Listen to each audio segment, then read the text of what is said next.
He's come to be known as the TikTok Doc. His dance moves so impressive, he appeared in the virtual parade across America on Inauguration Day. Now, Dr. Jason Campbell is making headlines for something far from impressive. This case shows that it's possible to be a hardworking, generally good, courageous doctor and also be a creep that sexually assaults women and gets away with it. Attorney Michael Fuller is representing a fellow healthcare worker who has filed a lawsuit against Dr. Campbell.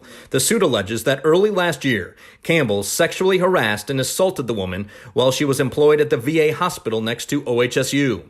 Campbell is alleged to have sent this woman sexually charged messages over text and social media. At least one of those messages containing a photo of Campbell's genitals through his scrubs.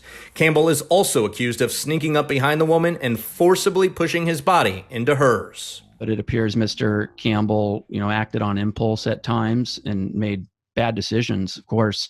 But what we see from OHSU is a premeditated decision to bury these complaints. Speaking of which, the lawsuit alleges that the victim reported Campbell to administrators, as did a second woman who had problems with Campbell. According to the lawsuit, OHSU concluded that Campbell violated policies and the code of conduct, but Campbell was never formally punished. The lawsuit also claims Dr. Esther Chu, professor of emergency medicine, went so far as to say it's never worth it, never, in regards to reporting sexual harassment. This case is really important because it shows that OHSU is systematically burying these complaints, and it has been for years, and it's protecting male doctors. OHSU responded with a statement. In part, it says, OHSU does not condone behavior described in the lawsuit. We are continuously working to evolve our culture, policies, and practices to provide an environment where all learners, employees, patients, and visitors feel safe and welcome.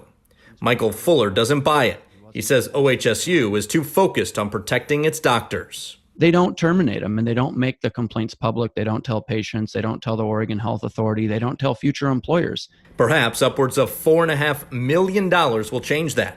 Fuller says that's how much his client wants to be compensated for what she's alleged to have suffered at the hands of Dr. Campbell, a.k.a. the TikTok Doc. I try to just put on the best case I can, and at the end of the day, I have faith in the jury system. Michael Fuller says since they filed this lawsuit late last week, a half dozen additional women have come forward with complaints about Dr. Jason Campbell.